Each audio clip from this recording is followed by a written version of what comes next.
Hi, everybody. I'm Tanya June Moore, and this is the Sedona International Film Festival. This is my favorite time of year. I get to come here and play and interview filmmakers. It's super exciting, as you can tell. We want to give a huge shout out to Yavapai College for being here and allowing us to have this space. We love our media room. To all the volunteers who show up every year and tirelessly love on everybody and give them energy, thank you. I really appreciate you, as does the festival. Our hashtag this year is Sedona Film Fest, and you can look at that hashtag to catch all these interviews, plus all the red carpets and the pictures and any other content that we're putting out on social media. And I have a couple of really incredible filmmakers with me today, of course, because they're all incredible. Please introduce yourselves and your roles in the film. Awesome. Well, I'm Rocky Walls. I'm writer-director of Dirty Laundry. Yes. Yeah, and I'm Zach Downs. I'm the producer, one of the producers of Dirty Laundry. He's very, very humble. So I know you guys brought a trailer, so what I would love to do is roll the trailer so we can get everybody in the audience up to date, and then we'll come back and have a little conversation. Sounds great.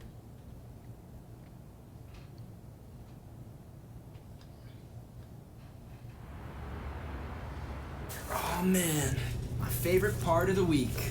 Laundry night and business brainstorming.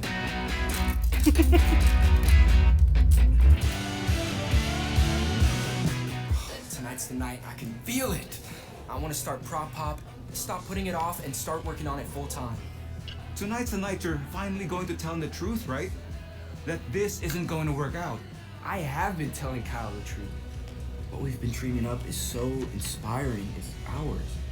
I just think we need to talk about it. May I see? When you want to go fast, you go alone. When you want to go far, you go together. Are you keeping secrets from your dad?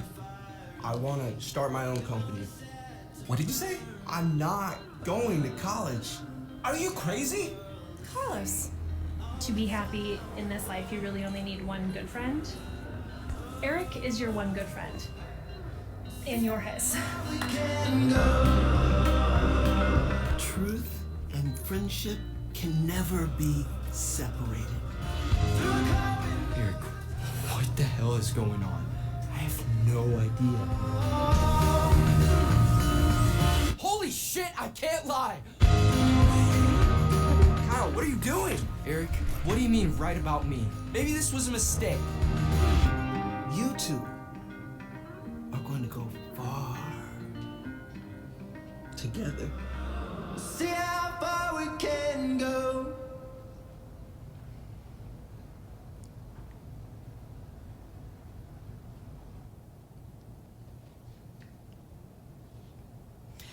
So, I love this film.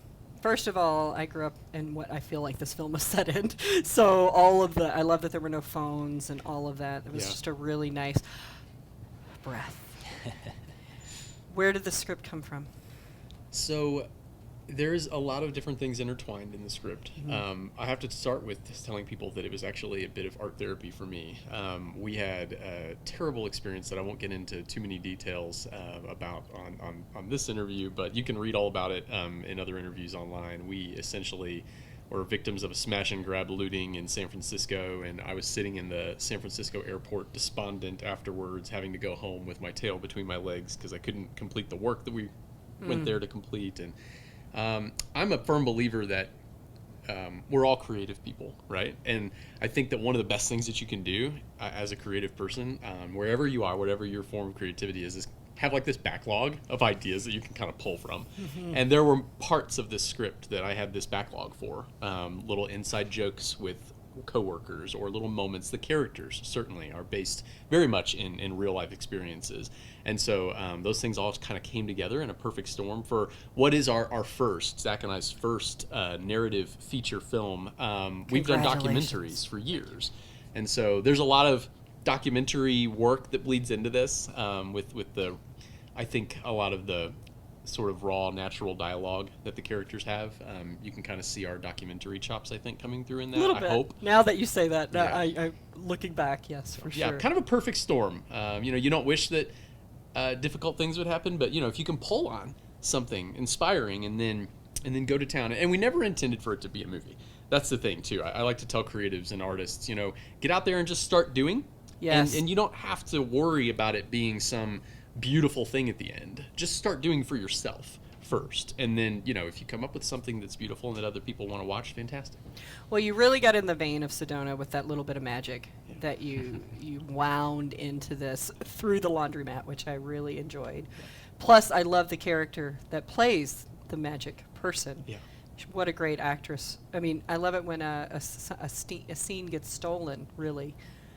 I want her to show up for me and tell me some really sage advice. Right. Thank you. Yeah. You produced this. How did you fund this film? Because there's a lot going on in this film, even though it's really one set. Yeah, for sure. So it was self-funded.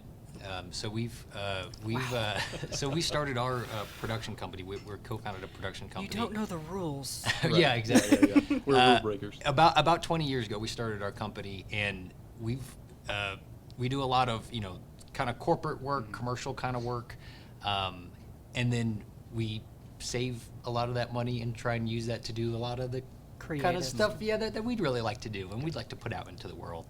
And so, having been in business for 20 years now, we've been able to save a penny here and there. And so, yeah, that's where it came from. Yeah. And you really had to hustle for this one. Yeah. So I mean, I feel like I felt the hustle in this So film. so as even like during production, so it was about 2 weeks of production to film it all, and with the laundromat, so we found the perfect laundromat, but the laundromat owner did not want us to close it down during the day. We told him we'd pay him, but he was like, I don't want to lose my customers. So we're like, we got to figure out how to make this work. So he said we can come film after they close at night.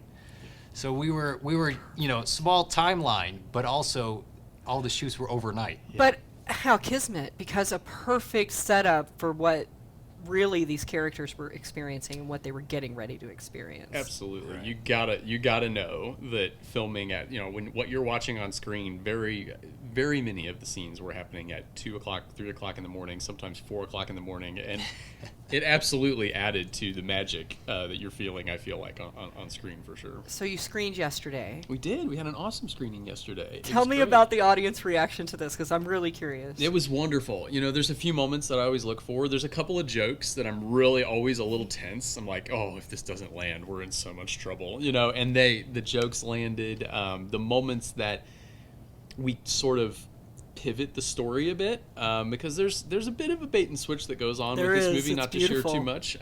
But the moments that the story starts to pivot a little bit and you start to get into drama, it's comedy drama for sure, but you could feel people kind of, getting pulled in, getting sucked in. There's a specific point in the film where the guys are really starting to get into deeper, natural, very authentic conversation, and it's always the point where I feel like, as an empathetic person, I swear I can feel the room kind of waking up. There was some tension, yeah. Yeah, and it's like, oh, everybody's starting to realize this is not just going to be, Jim Carrey, liar, liar, oh, they can't lie. It's going to be a bunch of slapstick humor and situational comedy. Like, it's a lot more than that. It's deeper. It really is. And I'm glad that the audience was really good for you. I can always count on Sedona's audiences because we're here for this film festival and people love film here. It's always about the filmmaker. And we call this the Filmmakers Festival because it is about you. Absolutely. What And we was felt that, from the moment we got here. What was it Absolutely. like getting the phone call from Pat? So I got the phone call. I think he left me a voice message first, and Yeah. then so I called him back, and he was enthusiastic and welcoming, and it was so wonderful. And I have to tell you this because I have to do a shout out to the film festival that we had our world premiere at, which is Heartland International Film Festival. Oh, very familiar. And I'm of course familiar with Sedona, top 25 coolest film festivals in the world by Movie Maker magazine. Like I know these things, right? But we didn't know. You're sitting there as a filmmaker and you don't know who's going to call you back. You don't know who, that Film Freeway email that you get. You don't know what's going to happen and when you're going to hear. So I got the voicemail, called Pat back, was super excited, and then I think it was maybe the next day or a couple of days later that I had lunch with my friends at Heartland, and they just sang the praises of Pat and this festival the whole time that we were having lunch, and I thought, this is going to be awesome. I'm They've super been here, excited. yeah, they've been super here. excited. So it was like they called it a little bit of like a sister festival. So I Yes. don't know. I haven't dug into that, but there's a lot of really similar vibes with. Because I've been to other film festivals, we won't name any other names, but I've been to other film festivals where you do feel like a bit like a number, Yes. especially if you're not a big name. You know, if you're on that independent list, you know, they want you to be there, but they're not really, you know. we're not like that. Yeah. We evidently love not. our filmmakers. And we roll out the red carpet because without you, we don't get to have a festival. For sure. Yeah, So you're the most important part of our day. Thank you. absolutely. Please go see this film. Do you have like a place online, like a website or anything? Yeah, that people- DirtyLaundry2024.com, which is the year we world premiered. This is kind of, we had to pick something. Dirty Laundry is a popular name for a film, as you can imagine. So Yeah. it definitely helps to put the 2024 in. So DirtyLaundry2024.com, you can find out where else you can watch it. You can buy it when it's available and all of that good stuff. And I do hope you get distribution. This is a really, really great coming of age story with a lot of really fun content. Thank you for being here. When does it show again? So we show tomorrow again, right? Okay. Over at Harkins? Harkins, yeah, Okay. yeah, it's the big theater. So you can still catch Dirty Laundry at Harkins on tomorrow, which is Tuesday. And remember that hashtag Sedona Film Fest to check out all of our content. And we'll be right back with another filmmaker.